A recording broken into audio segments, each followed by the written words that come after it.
অষ্টকোটি নাগের বর নিয়েছি। ওরে রাখালের বাচ্চা, তুই আমাকে অপমান করেছিস, তুই আমাকে নিন্দা করেছিস। আজ তোকে ছাড়বো না, তোর সুবের বংশ আমি নির্বংশ করে দিব। আমি আসছি রাখাল, আমি আসছি।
নাম দর্শন করছে, যার নাম শুনে বাগে বসে কাকে জল খেত, যার নাম শুনে আকাশ পাতাল থরথর করে কেবত, যার নাম শুনে পশু পাখি বাসা হতেই পারি।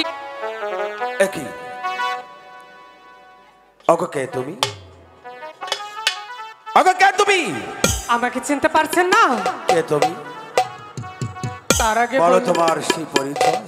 তার আগে বলুন, দেবদেব মহাদেব শিব ঠাকুর, হ্যাঁ তাহার পরম ভক্ত, হ্যাঁ চন্দ্র সদাগর। চাঁদের সদাগর? আপনি কে সে সদাগর? হ্যাঁ। তুমি কে? আমাকে চিনতে পারলেন না? তোমাকে তো কখনো দেখিনি। আমি শিব ঠাকুরের কন্যা পদ্মা দেবী। একই ওকে কন্যা? বলুন, হঠাৎ করে চাঁদের প্রাসাদে কেন তোমার আগমন? ওগো সদাগর মশাই, বলো। আমি যে আপনার কাছে বড় আশা করে এসেছি। এমন কি আশাবাদী যার কারণে তোমার চাঁদের প্রাসাদে আগমন হয়েছে? ওগো সদাগর মশাই, বলো কন্যা। আমাকে যে একটি পুষ্প অঞ্জলি দিতে হবে। পুষ্পাঞ্জলি দেব কাকে? আমাকে। ওকে কন্যা বলুন। তোমাকে পুষ্পাঞ্জলি দেব কেন? তুমি তো জানো যেই হাতে বজেছি আমার পরম গুরু শিবের চূড়ামণি, সেই হাতে বজবো কেমন করে অন্য কোন নারী? ওগো সদাগর মশাই, বলো। আপনার হাতের একটি পুষ্প পেলে আমি জয় স্বর্গরাজ্যে স্থান হতে পারে। হ্যাঁ গো।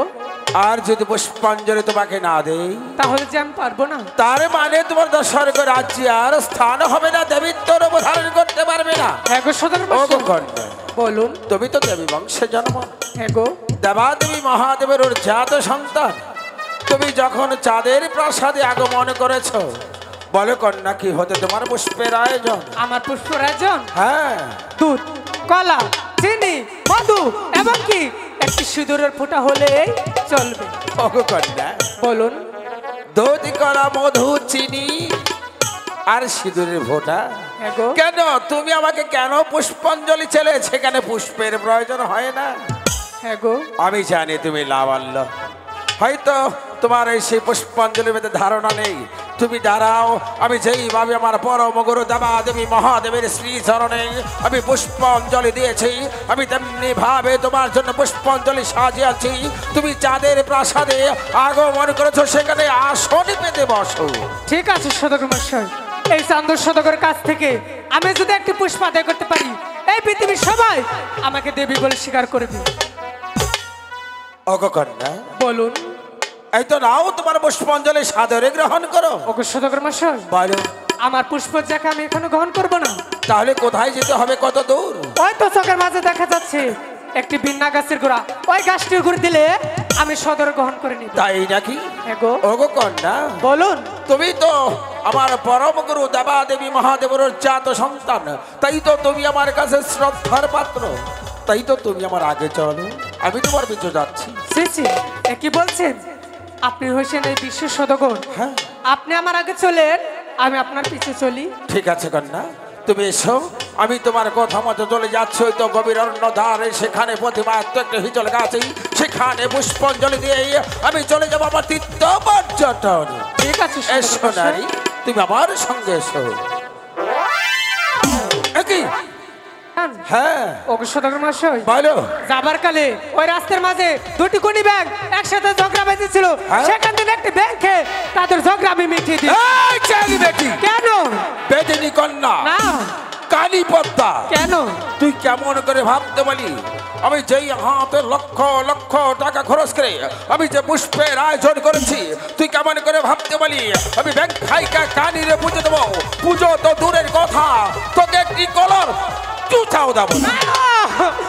ওগো সদাগর মশাই, বল, আপনি আমার পুষ্পটা ফেলে দিলেন কেন তুই ফেলে দিস জানিস? কেন? আমি ব্যাংক খাইকা কানিরে কখনো পুজো দেইনি, আর দেব না। না, আমাকে একটি পুষ্প দিয়ে দাও। পুষ্প তো দূরের কথা, তোকে একটি সিঁদুরের ফুটো আমি দেব না। ওরে কানি ছেড়ে পদাই পূজাহার ও লাগি আহায় কি। কেন? আমাকে একটি পুষ্প দিয়ে এখানে দাও। কোনো কান্নাকাটির প্রয়োজন নেই, পুষ্প তো দূরের কথা। আমি যে না গিনি গো কহনা হায়া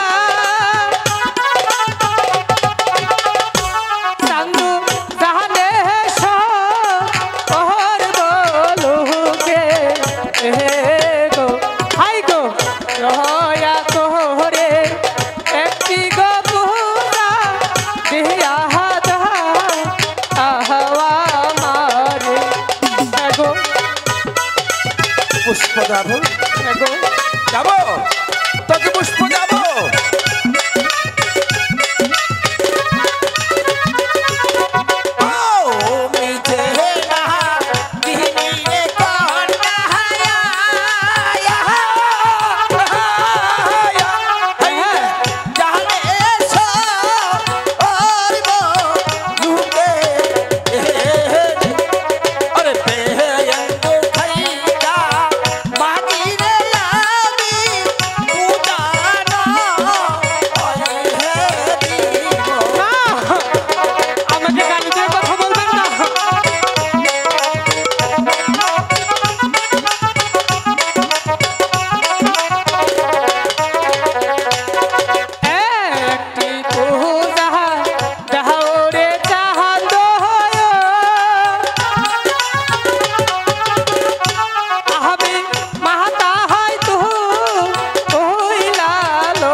প্রজাপতি ঘরে ঘরে তুই পদ্মা কেন বাসটি পূজা কেন শুনে কারণ জানিস বলেন তুই ব্যঙ্গ খাইকা কারি বলে এই! এই!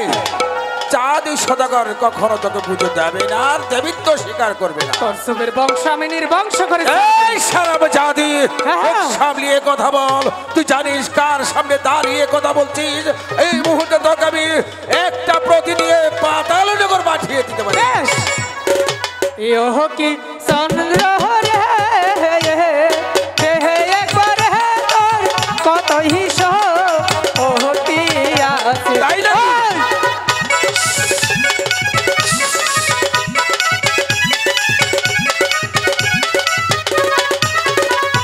ইয়োগি পায়া তারে ওরে দে করে তোরি কত ইসো ওহতি আছে আমার সত্যি হ্যাঁ। কর্সবের বংশ আমি নির্বংশ করে দিব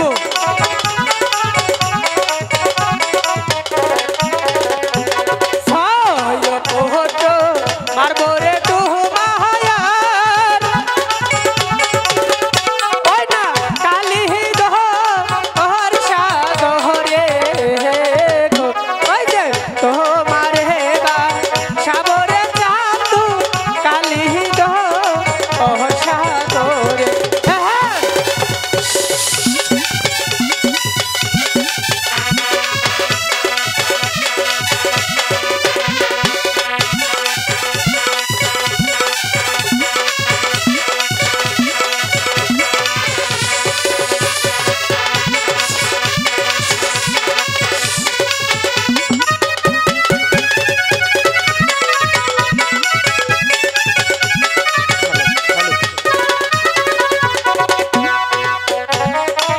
খাবিরে পহদায়া হ্যাঁ কইলা রানী গো পরিছায়া ঘরে ওরে এক কপুতির রাকলা হাবি লোহারি মা আহা সরে ঘরে এই তোর আশা কোনোদিন পূরণ হবে না আরে হবে হবে হবে না হবে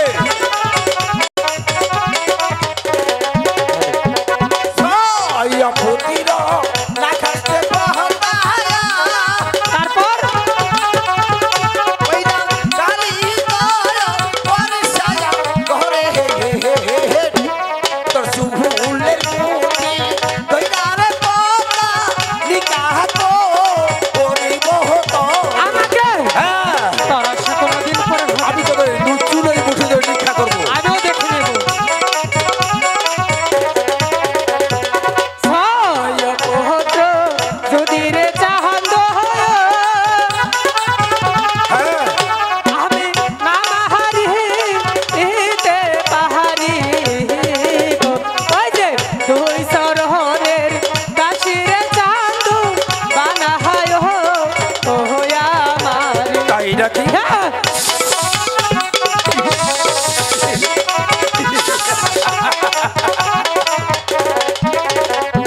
সাইয়া পুতির না খাতে পহদায়া ওইটা কালি গো পরিছায়া ঘরে তারপর ওরে দুই সরণের দাসিরে বানাইয়া রাখবো হইয়া আহাবার ঘর আমাকে হ্যাঁ হবে না হবে তোর আশা কোনোদিন পূরণ হবে না। হবে বলতে হবে সুরপদ্মা বলেন ছয় পুত্র খাবি তুই কালিদর সাগরে এক পুত্র আঁকবে লোহার বাসর করে ছয় পুত্র না খাসতে পদ্মা কালিদর সাগরে চুলের মুড়িতে পদ্মা নিখা করবো তো বেশ আমিও দেখে নেব কার বাহুতে কত শক্তি আছে তাই নাকি হ্যাঁ হ্যাঁ তাহলে তো ভেবি কত শক্তি আছে আমি দেখে নেব কার বাহুতেই কত শক্তি আছে ঠিক আছে আমিও দেখে নেব আমিও দেবাদেবী মহাদেবের একমাত্র পরম ভক্ত নাম আমার চাঁদ সদাগর যতক্ষণ পর্যন্ত তোকে আমার চরণে দাস শিকটে না পারবো যতক্ষণ পর্যন্ত আমার প্রাসাদের ফুলদানি তত সাজাতে না পারবো ততক্ষণ পর্যন্ত ব্রহ্মাণ্ডেতে স্বর্ণক্ষে লেগে ইতিহাসের মাথায় লেখা থাকবে চাঁদ সদাগর মুঠেও কমে নয় বেশ আমিও দেখে নেব পূজা কিভাবে আদায় করতে হয় তোমার কাছ থেকে চলে বলে বলে কৌশলে পুষ্প আমি আদায় করবই করবই মিছে আমার নাম শিবের কন্যা পদ্মা দেবী।